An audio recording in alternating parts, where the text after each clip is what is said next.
but I do want to just briefly introduce things. For those who were here in the fall with us in the fall, this is a continuation of Torah and Technology, Ancient Wisdom for a Digital Age with Rabbi Daniel Nevins. The link to the first session is on YouTube. I will post that in chat once things get going. This course will consider revolutionary new technologies in conversation with halakhic concept, texts, and norms, including topics such as Meat and Kashrut, autonomous machines and moral agency, artificial intelligence, and the redefinition of personhood, examining primary texts from the Talmud, medieval codes to Modern Responsa, considering what norms are most compelling and useful in addressing the moral and religious challenges posed by the technologies. For those who have not had the pleasure of learning with him before, I would like to introduce Rabbi Daniel Nevins to the class. He is a scholar of modern Jewish law with a focus on questions of technology, like this class. He serves on the Rabbinical Assembly's Committee for Jewish Laws and Standards. His responsa may be found on the committee's CJLS's webpage or at his personal page, rabbinevins.com. He is currently the head of school at Golda Ach Academy. Previously, he was the dean of JTS, and even before that, the senior rabbi at Adat Shalom Synagogue in Michigan, and is currently editing a book with the same title as our course. Is that book still in the editing process, or will it be ready soon? That book will be ready very soon. We're just printing proofs right now, and I'm editing a foreword from a scholar who was generous enough to do that. And then we're hoping to be in print in the next few weeks. So that's very exciting. Yeah. I will post, as I mentioned, I'll post the link in chat to the recording of the first session. So if anyone really liked this class and wants to know what the first one back in the fall was like, you're welcome to, you can see it soon. And with that, I want to hand things over to you, Rabbi Nevins. Since the floor is yours. Thank you, Kayla. Good evening, everybody. I see Justin and I don't see Willow, but I see her name or their name. So would you guys just unmute for a second and say hello and tell me like where in the world you are? Hi, Highland Park, New Jersey. Okay, great. Hi, Justin. Willow, can you unmute for a minute? Okay, maybe not. All right. Well, as Kayla just said, I'm in the final stages of getting ready for publication of this book. I'll screen share here for a second. You can see it. This is the cover. It's called Torah and Technology, Circuit Cells and the Sacred Path. And I can just show you what the table of contents looks like. See if I can get down a little bit. Oh, that's just the cover, I guess. All right, so I'm not going to be able to show you the table of contents, but it's got 8 chapters on different halakhic questions, ranging from artificial intelligence and lab meat, which we'll be talking about tonight, to brain death and other bioethical issues. And mostly it's the product of work I've done for the Committee on Jewish Law and Standards, which Kayla mentioned. But it also has some other materials in it. So tonight's talk, which I apologize, it was set for 7 p.m., but apparently it was at 6:45. So I'm sorry, Justin, if we kept you and Willow waiting. But it's called, we're going to focus on cultured meat. So the first question is, what is cultured meat and why would you want it? So cultured meat goes first of all by many different names. Now sometimes people are calling it cultivated meat, sometimes they're calling it clean meat, sometimes they're calling it lab-grown meat. But the basic concept is that you start with cells, sort of stem cells that are taken from an animal, and from those stem cells you are able to then sort of in a lab environment modify them and motivate them to grow into muscle cells and fat cells, the 2 main components that you're looking for in meat. And then in a growth medium, which sometimes is from animal products like blood, like bovine fetal serum, and sometimes is from a vegetarian source, you can then grow those cells until they become something like muscle tissue. And then you can take these little fibers of muscle tissue and layer them until they become something like meat. And although most of the experiments have been done on beef, there's also now cultured chicken, and there's also talk about different types of fish. A little bit more about that process. And this has been in the works now for about 10 years, but there's just now, for the first time, just in the last few months, actually, the Federal Drug Administration here in here in the United States approved for consumption a cultured meat product. And in the state of Israel, a company has gained kashrut supervision from the chief rabbinate. Also, fairly recently, about 2 years ago, the Ashkenazi chief rabbi of Israel, David Lau, published an opinion permitting cultured meat and testifying to its kashrut. So, so that's where we're at. Did we lose Justin already? It looks like Justin not there anymore. Okay. Anyway, so those are some of the ways that it's made. One question might be, why is it made? Why should we have cultured meat? Well, there are many reasons that have been offered. First of all, people like to eat meat. It's a source of protein, but usually when it's made, it involves animal suffering at every stage of the process, not just the slaughtering process, but even the way that animals are raised. And even if an animal's raised, like in the most natural environment, home on the range type of thing, it's still going to be bulked up with unnatural diet, and it's eventually going to be brought and slaughtered. And even if you've got like a Temple Grandin informed process of cuddling this animal and trying to keep it calm during the slaughtering process, it is nevertheless a sentient being that's being killed. So there's that part of it. And so cultured meat would not involve any animal suffering. Another issue with the way we produce meat is all the different byproducts from the cows themselves, and to a lesser extent from chickens and other animals that are creating methane, carbon dioxide. There are many different pollutants that come out from their food and from their waste that can damage the water systems, and then there are greenhouse gases that come from them. And so that's another issue of the environmental cost.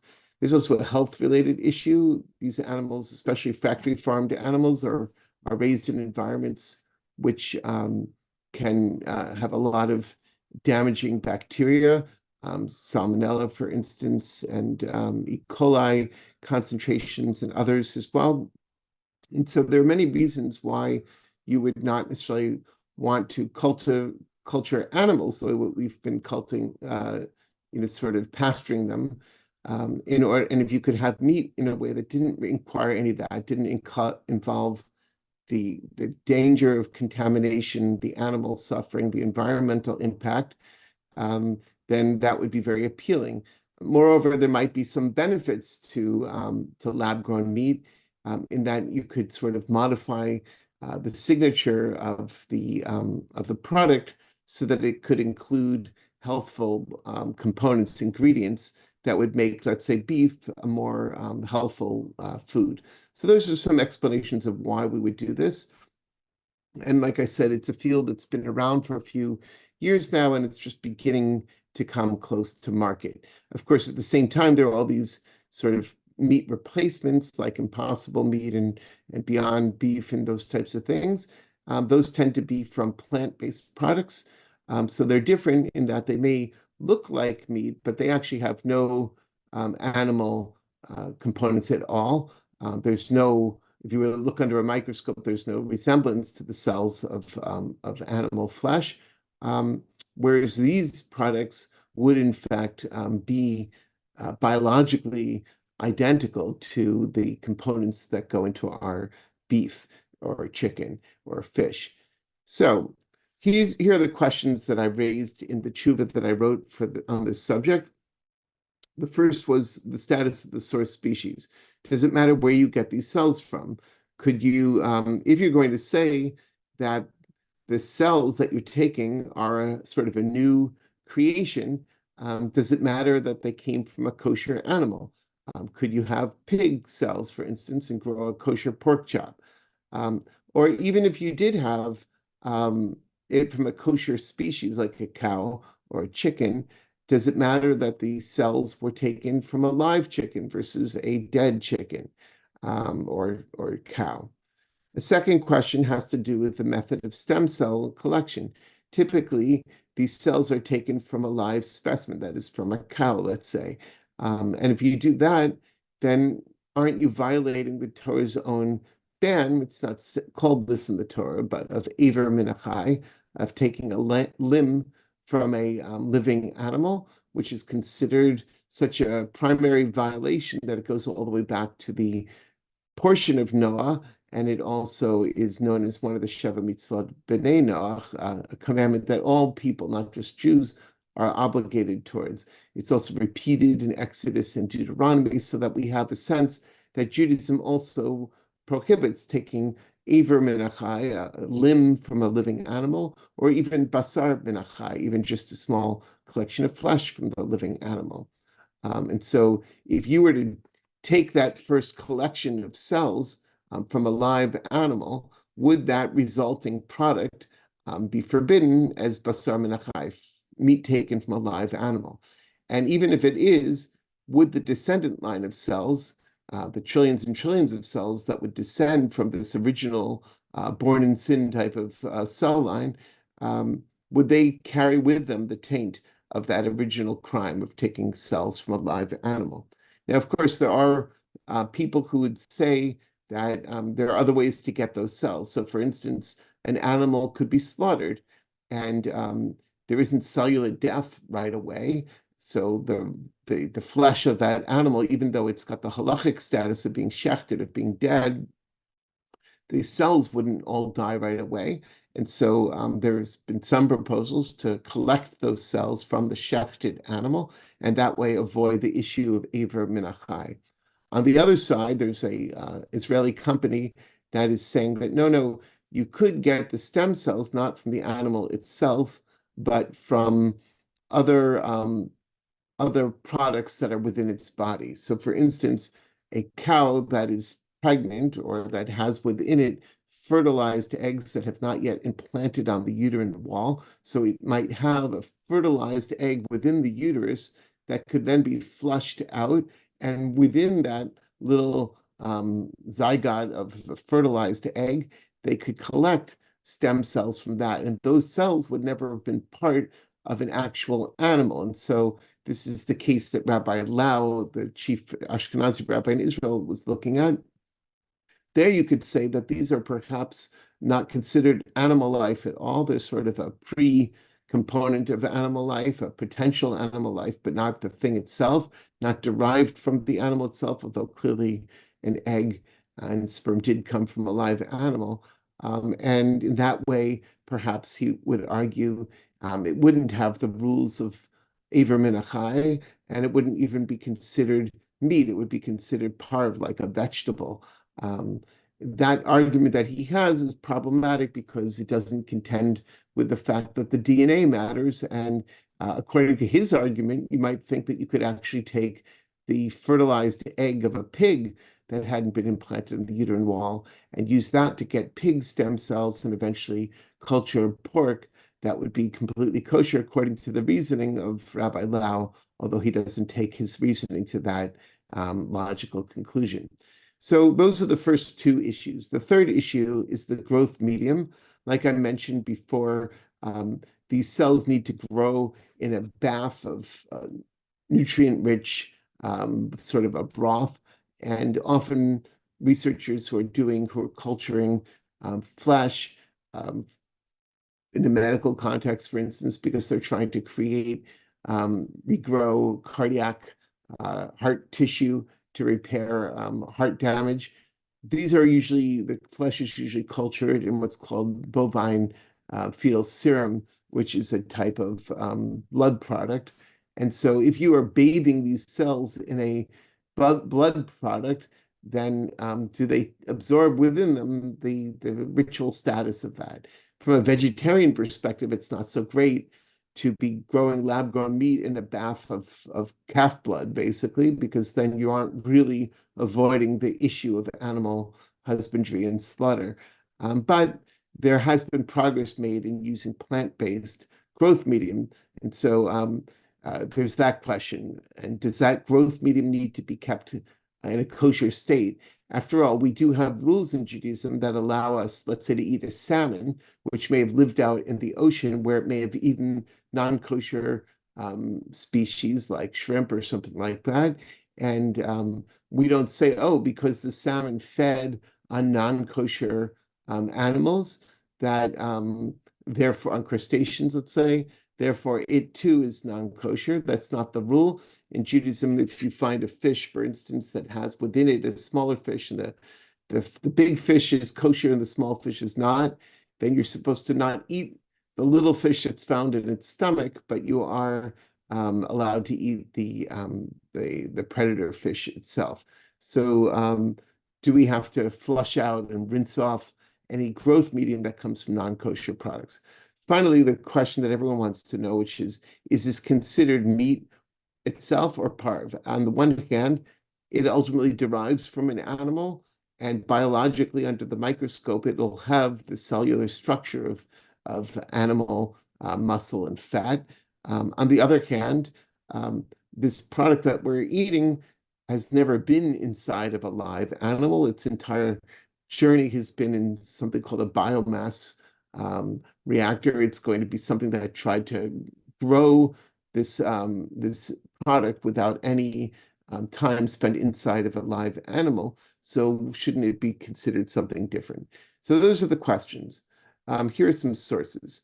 The Torah talks about the laws of kashrut in a number of places, but there are two locations in Parshat Shmini and Leviticus, and Parshat Re'eh and Deuteronomy, where we learn a list of the animals. It gives a list of land animals, of fish, and of birds.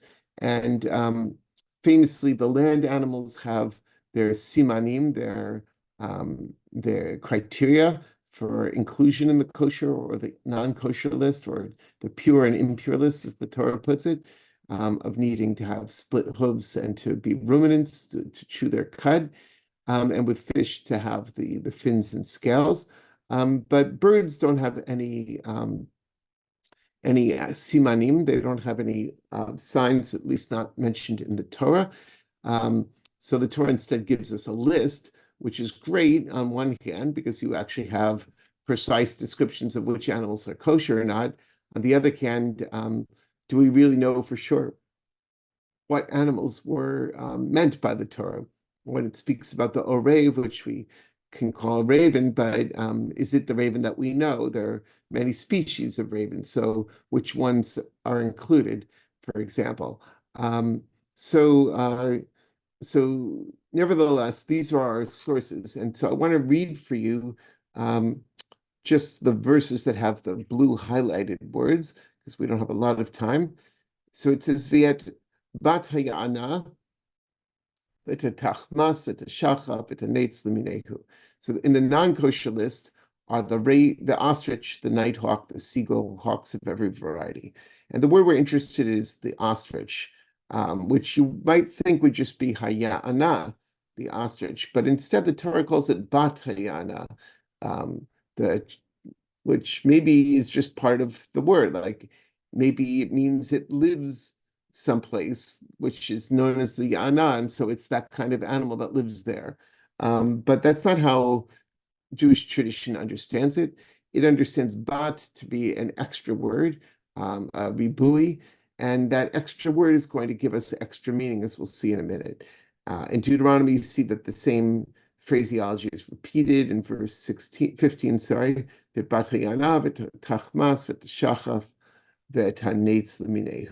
So let's see what the rabbis make of this. In the Midrash, this is a Midrash called Psikta Zudrata, it says, batzo beitzat hayana. When it says the daughter, it means the egg of the ostrich, right? So just like you can't eat the ostrich, so you can't eat an ostrich egg, Yetzatzo l'lamed al kol habetzim shel ofot hatmeim. And this particular bird has this particular extra, but you shouldn't read it to mean that only ostrich eggs are non-kosher, but rather this is just an example, which is meant to be a binyan av. It's meant to be sort of like an archetype that will be then repeated for all non-kosher animals. So an owl is not kosher and an owl egg is not kosher, or a vulture is not kosher and a vulture egg is not kosher.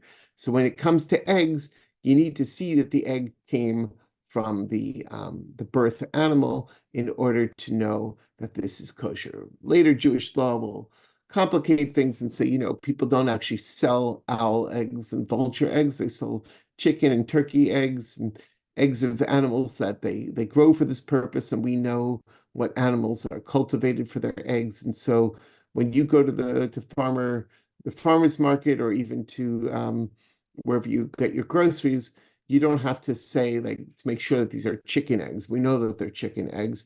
You don't have to ask, how am I sure that this comes from a kosher bird? So that's the Midrash Psikta Zutrata.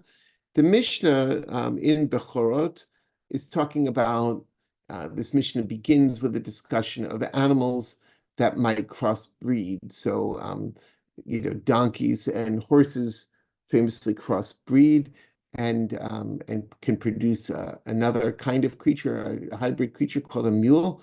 And the rabbis noticed that sometimes an animal doesn't resemble its mother. Presumably, it's some sort of cross-species mating, and so maybe the other parent, the father, is from a different species. So then it says, well, what do we do about these sort of cross-species animals? And they say, mahim ba'achila, are you allowed to eat them? And it says, behema tehora shialda kamin behema tme'a mutar ba'achila. So if there's a kosher animal that gives birth to another animal that looks like it's maybe not a kosher animal, you can nevertheless eat it, because you can be sure about the mother. So if a cow gives birth to an animal that doesn't look like a calf, it looks like a different type of animal that we don't normally eat, you could still eat it because you knew where it came from. But the opposite is also true, that if it's a non-kosher animal, like a donkey, that gives birth to an animal that looks more like a sheep or something like that, you should not be allowed to eat it, because you know that it came from a non-kosher source. And then it gives this klal, this sort of general principle, shehayotze mehatameh tameh, v'hayotze min hatahor tahor. Things which come from the pure or the impure are impure. Things which come from the pure are themselves pure. And this then becomes sort of a source for this concept. Again, in the Gemara and the Bavli, you've got a little statement from a sage called Hezekiah. Minayin lebeitzat tmeyashi asura min Torah. How do we know that you're not allowed to eat eggs from a non-kosher animal? Shneimar bet bat hayana, because it says the daughter of the ostrich. V'chi bat yesha v'yana. What, she only has a daughter, or maybe does every ostrich have a daughter? That not all of them have had laid eggs yet. It's referring to any egg that comes from the non-kosher species will itself be non-kosher. So this gets codified in Jewish law. So Rambam here, great Maimonides of the Middle Ages, in his Mishnah Torah, his great code of Jewish law, has a section called Hilchot Ma'achalot Asurot, the laws of forbidden foods. And in chapter 3, halacha 1, he says, Kol ma'achal hayotzei min aminim hasurim, any food that comes from a species which is a forbidden species, shalokina l'chilatan, the kind that if you're to eat, you'd be beaten because you were disregarding the Torah. Hare oto ma'achal asur ba'achila min Torah. That food which made the list as a forbidden food is forbidden from the Torah. Kagon chalav behema v'chaya hatmeim. Like, you're not allowed to have milk from a non-kosher animal. So pigs and horses make milk, but they're not kosher animals, and so even though they're mammals, and so you're not allowed to drink their milk. Ubeitzei of v'dag hatmeim, and so too birds and fish which lay eggs, and those eggs themselves have the status of impure that their mothers do. Because it says the daughter of the ostrich, that refers to her egg. And this is true for any animal which is impure, that's forbidden, like the ostrich, and also for any other thing that comes from the animal, which is like an egg. And that's kind of interesting for our topic, because what are those things that come from an animal that are like an egg? Maybe you're referring to hair or skin, but maybe you're also referring to cells that you can get the DNA from, just like you can from the eggs. So that's part of my argument, that based on this Rambam, that you're not allowed to collect cells from a non-kosher species like a pig and then use them to culture a kosher kind of pork, right? So that's at least my argument here. Now, a second issue that I identified is called Aver Menachai. We're not allowed to take a limb from a living animal. So for instance, if you've got a big animal, I don't know, a sheep or something, and you don't want to eat the whole sheep, you're not allowed to just sort of do surgery and lop off one of its limbs and bind up the wound and keep the rest of the meat fresh on a living animal. That's cruel. Although the Torah doesn't exactly explain why you're not supposed to do this, but it seems that this idea of a vivisection and taking some of the meat to eat now and some for later is considered, it's forbidden. And it's forbidden, like I said earlier, even to Bnei Noach, even to non-Jews. So this is based on a verse in Genesis 9, in Parshat Noach. It says, "Ach basar benafsho damo lo tochelu." But when you've got flesh with its lifeblood in it, you shall not eat it. Meaning that an animal that's alive, even part of the animal being alive, you can't eat any part of it. So that seems to be a prohibition that goes all the way back to Genesis. But you might say, well, that's only for non-Jews. Maybe Jews don't have that prohibition. So even though in general we say that there's nothing that's that's forbidden to non-Jews, that is permitted to Jews. So in general, we've got a stricter standard than they do. But there is like one exception, it seems. So it's called pirkus. This isn't in the verse here yet. But after an animal is slaughtered, it usually continues to have some heartbeat for a little bit. And during that period, the animal may quiver. In fact, you've heard of a headless chicken running around the yard. That's also this concept. So even though the animal's been shechted, it may still have signs of life, which the rabbis call pirkus, sort of like the after-death quivering. And the rabbi said that, in fact, once the animal is shechted, it's considered kosher. It's kosher now. It's considered halachically dead, even if it's still moving. And so in theory, a non-Jew would not be allowed to eat that meat because it would be still quivering, and therefore it would be considered a limb from a live animal, whereas Jews have these rules of shechita, which would allow them to eat it right away, although there's a lot of steps still to soak and salt it and stuff like that. Anyway, so the rabbi said, well, actually, the Aver Menachai rule therefore needed to be repeated in parts of the Torah after the Jews had sort of become Jews. So here in our parsha this week, actually in Mishpatim 22 of Exodus, so this is after Matan Torah, after the Torah is received at Sinai, we've got this famous verse, "Va'anshe kodesh tiyun ubasar basar sadeh trefa lo tochelu lekelev tashlichu noto." You should be holy to God. If you find meat that's like been mauled in the field, like if you come across a kill that a lion has killed an animal, you're not supposed to then go and help yourself to it and eat it, but you should throw it to the dogs. There's a nice little midrash actually that during Yetziat Mitzrayim, it says during the Exodus that a dog will not bark at you, or like curl its tongue at you.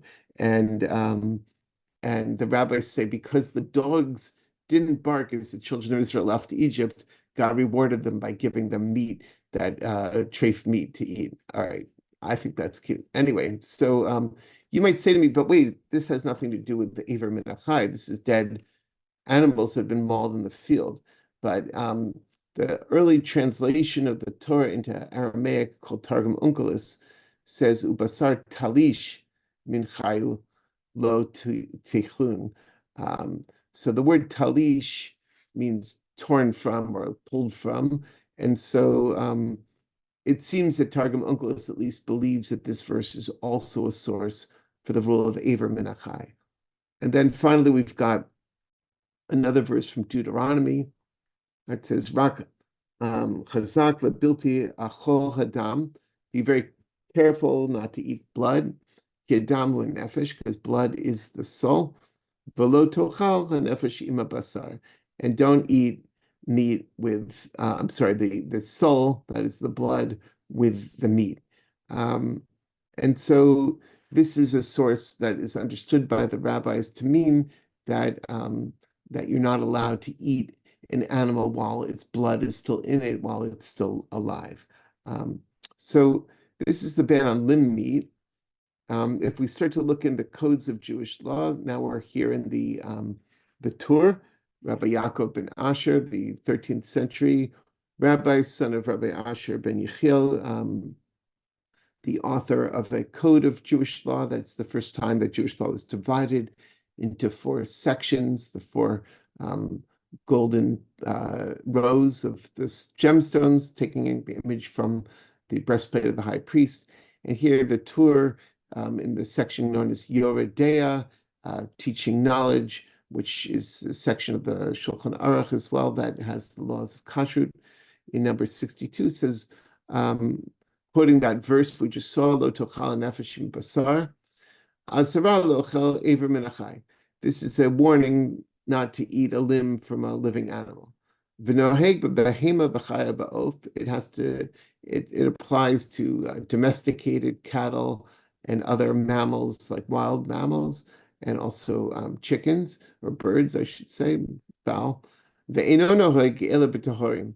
And this rule applies only to pure animals. So are you allowed to rip a limb from a pig? Perhaps, but you're still not allowed to eat it because it's still a pig, right? So this rule only applies to pure animals. The fichach aver haporesh min HaChai. So what about an animal that somehow loses a limb? A part of the animal comes off it, right? Bein sheyish bo basar v'gidin ba'atzamot, bein she'ein bo el basar levad. And what if this animal part is either a limb that looks like a limb, that it's got flesh, like muscle, let's say, and bone, and also sinews, all these components that you think of like with a limb, like a hand, or if it's just flesh, like it's an internal organ, like a kidney or something like that, that's somehow detached and comes out of this animal. Be'ein she'ein levad, bein she'ein bo el basar levad kegon halashon, like such as the tongue, or the spleen, the kidneys, v'habeitzim, or testicles, fun. Asur lo, you're not allowed to eat it, even if it came naturally off this animal. Beinim yesh bo kazai, beinim ein bo kazai, whether it's got enough, like this minimum volume of a large olive. V'chein basar poresh min HaChai, and so too any flesh that's removed from a living creature, asura afal pi she'ein bo mishum aver min HaChai.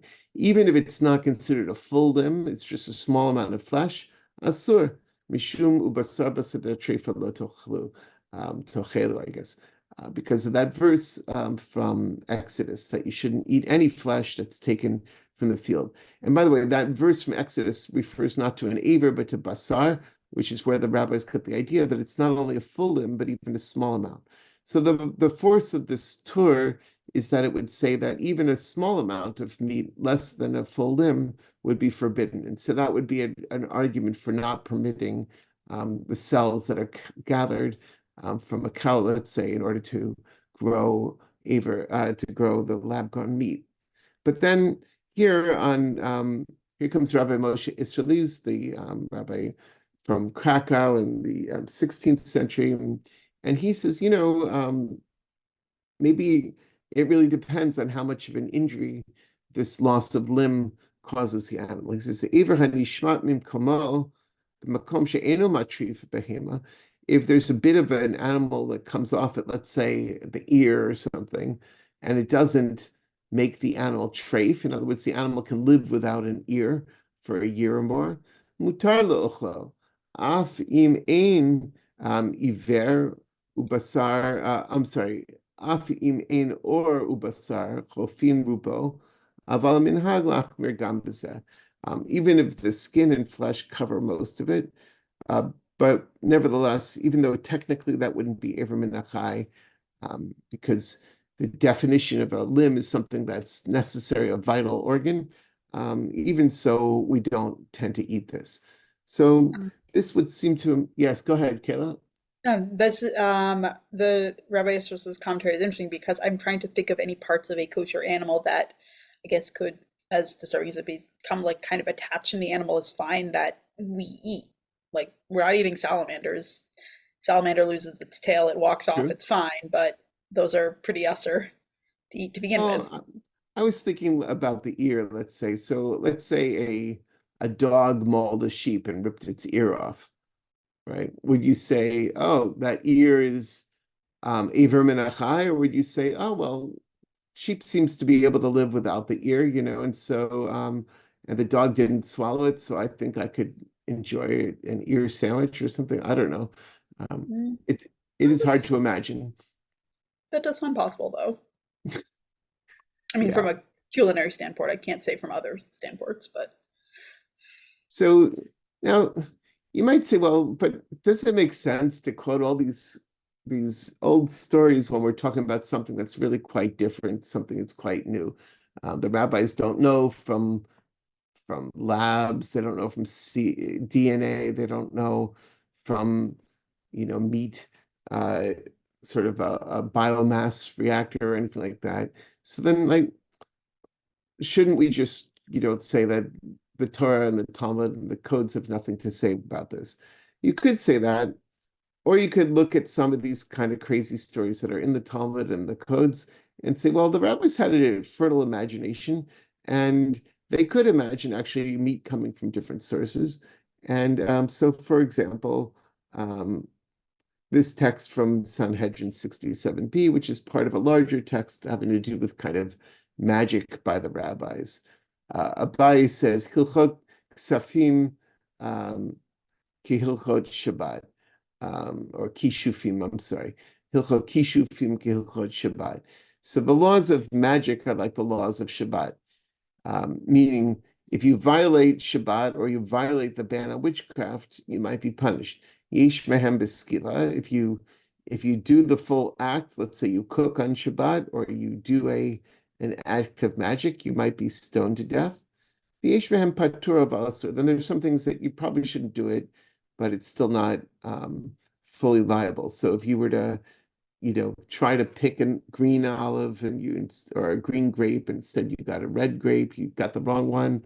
So you could say, well, that's not the full prohibition, or you carried something but not 4 cubits, or you wrote something but not in a permanent way. So these are all ways that the rabbis would say these are more minor versions of the prohibitions. So you shouldn't do it, but you're not going to be stoned to death. And there's some things that you can do from the outset. So what?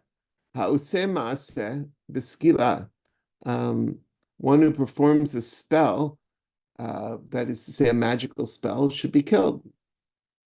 But if someone's just sort of like fooling you, like when you go to a magic show today and they saw the lady in half, right? We all know that she's actually not been sawed in half, but it looks that way, and so that's what he's saying is patur also. So you didn't do magic, you were just deceiving, and that is considered forbidden, but not really the full prohibition. You're not punished for it. And what's something that you could do from the outset? They said, well, we do have this funny story of these two rabbis, and what they did seems to have been permitted. Rav Chanina and Rav Oshaya, these two rabbis who were chavruta, call Mali Shabta every Friday afternoon, right, Erev Shabbos, Havu Aski Behilchot Yitzira. They would study the laws of creation. Maybe they're studying a book that today we call Sefer HaYitzira, which we do know some parts of it at least go back to the rabbinic period, and it's designed sort of like a Mishnah, that it's got halachot, and so they would study these things, and Sefer Yetzirah talks about magical letter combinations and number combinations. Umivre lahu igla tilta ba'achlile, and they would create this kind of small calf, maybe a third grown calf, and they would eat it. So according to this strange story, these rabbis used the book of Sefer Yetzirah to create animal life, and not only did they create it, but they ate it. And this may be referring back to the fact that in Sefer Yetzirah, it speaks about Avraham Avinu. You may know that there's a verse in Genesis that says, Eila tolda d'shmai ba'aretz behi baram. These are the generations of the heaven and the earth when they were created. Behi baram, it's a strange word. In an early midrash called Bereshit Rabbah, they rearranged those letters to say Be'avraham, not Behi baram, but Be'avram. This is the story of the creation of the heaven and the earth through Abraham. And in Sefer Yetzirah, it says that Abraham was taught by God the methods of creation, of combining letters. And the reason why it's relevant to this is because you may remember that strange story in Parshat Vayera, in which Abraham is sitting at his tent, maybe recovering from his circumcision. The three guests come. He rushes to prepare a meal for them. And the meal is famously treif. It's got steak from this Ben Bakar, from sort of one of the small cattle, and also chalav and chema. He's got butter and milk. And so how could he have done that? Well, you could say, well, this is centuries before Sinai, so he didn't have the rules of kashrut. But if you're a rabbi, then you're an ancient rabbi, you want Abraham to have observed all the mitzvahs in the Torah. So how could he have done it? Well, if you look really close at that story, it says, Vayaretz Avraham el ben Bakar asher asa. He ran to the cattle that he had prepared. That's how we translate it in English, prepared, asher asa. But of course, in Hebrew, asher asa means he made it.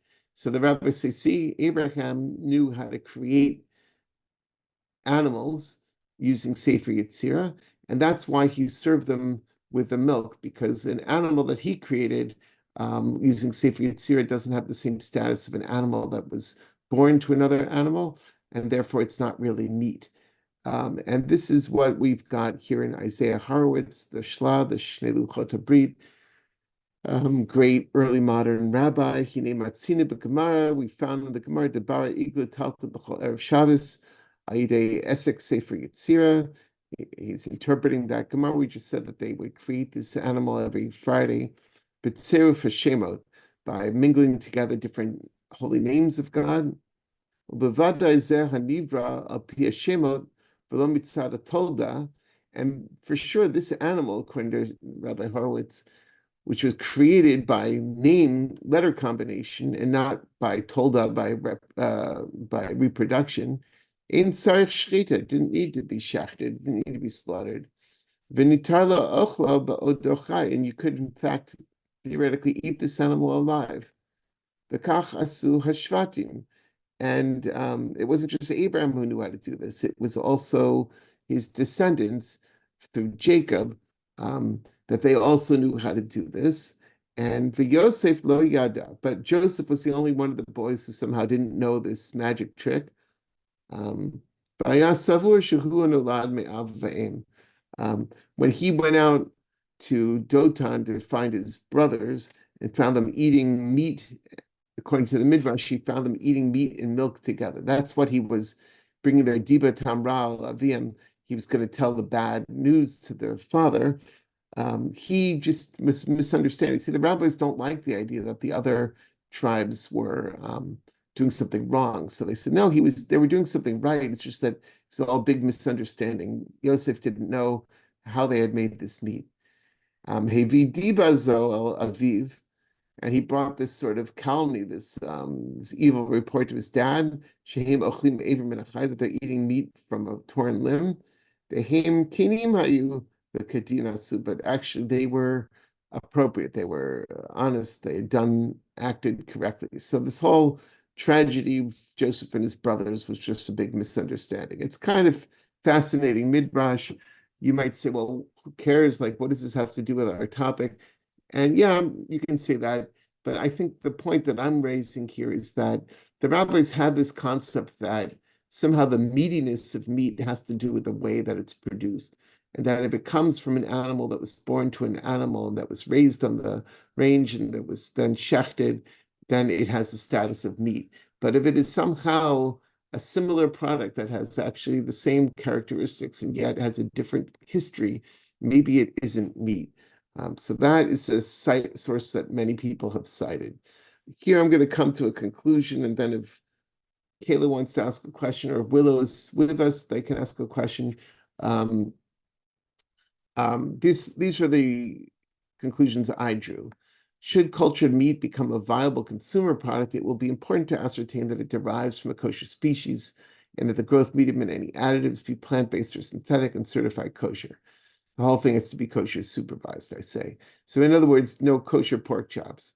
Secondly, cultured meat derived from cells taken from a kosher species will not be prohibited as limb or flesh taken from a living animal, because the original cells will not be eaten, and they alone would not suffice to create the final product. So what I'm saying, and this is, I don't know if it's controversial, but I think it's original and particular to me, is I'm saying that the species history of the cells that we're eating does matter, because it's that the information about that species is encoded in the DNA. It could be reproduced into another animal with the same qualities, not just the meat, but you could grow a whole cow.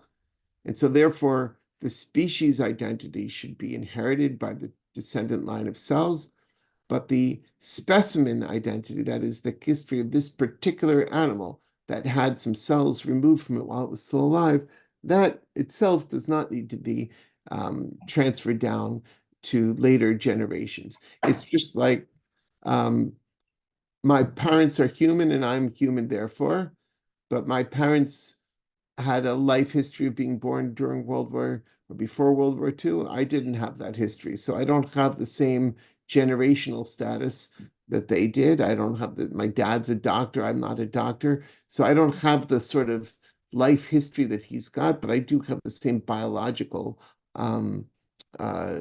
contents that I've derived from him.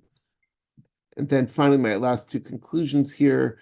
You could argue that this meat should be part of like eggs. After all, they also come from a live animal and are not considered meat.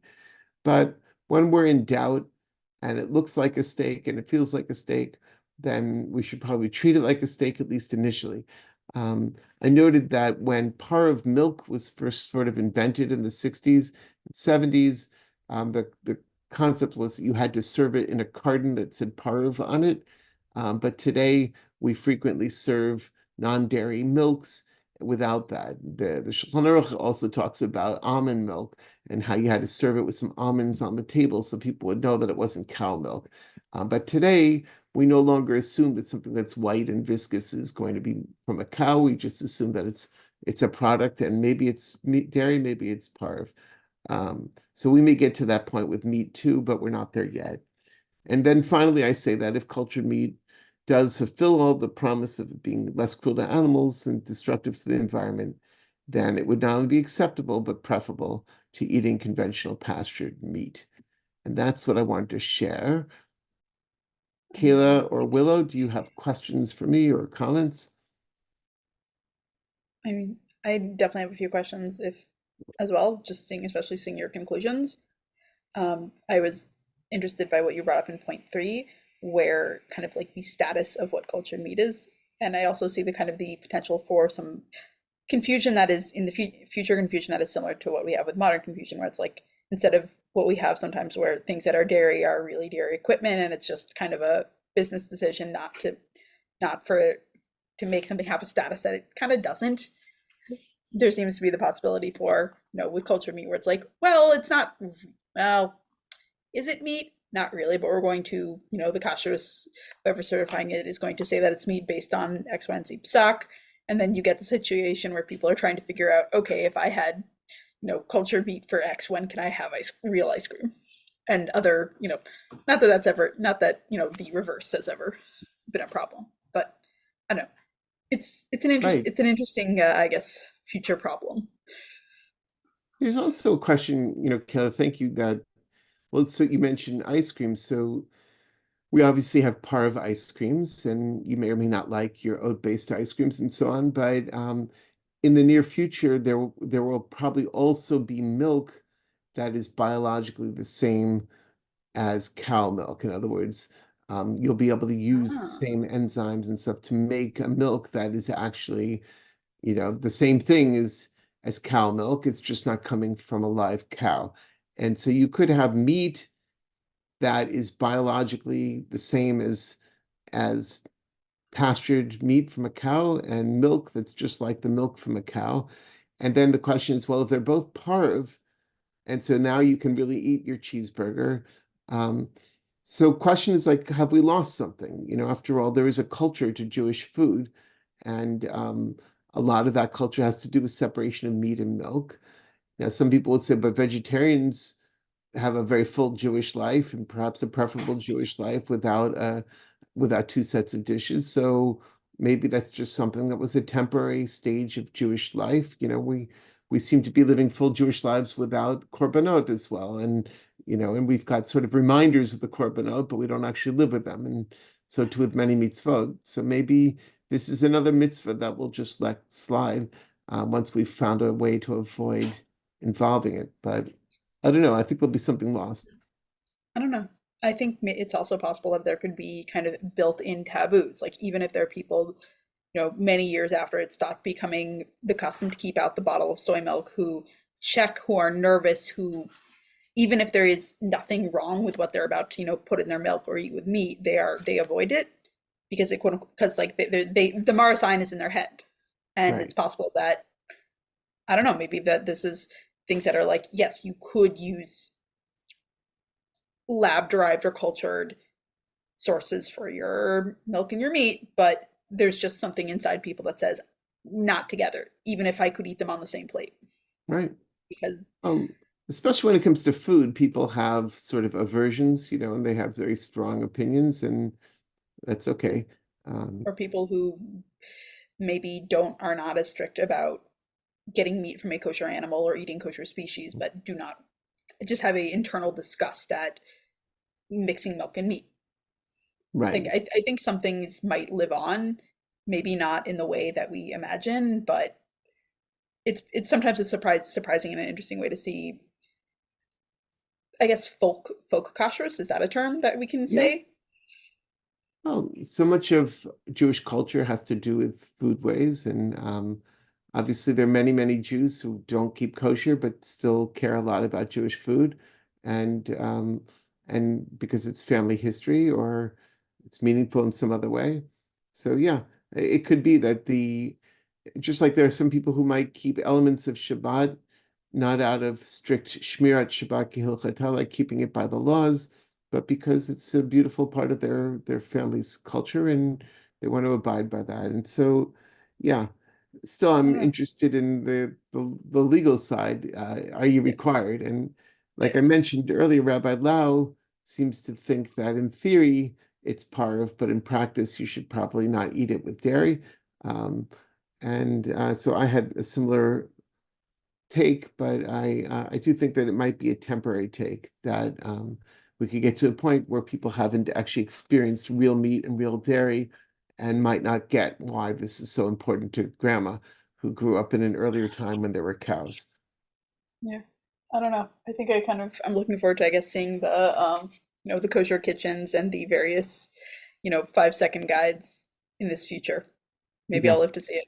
Maybe it'll take a while, but Okay, well, I think we are finished with our hour then, and so I'm uh, glad that we had and this opportunity discuss. and Thank you. Thank you for coming. And I did promise I would post the link. Noah, if you want to see this, I know you were here for the first class originally, but I want to post this in chat, is the first class of this session back from the fall. You can watch on our YouTube channel at the link I just posted.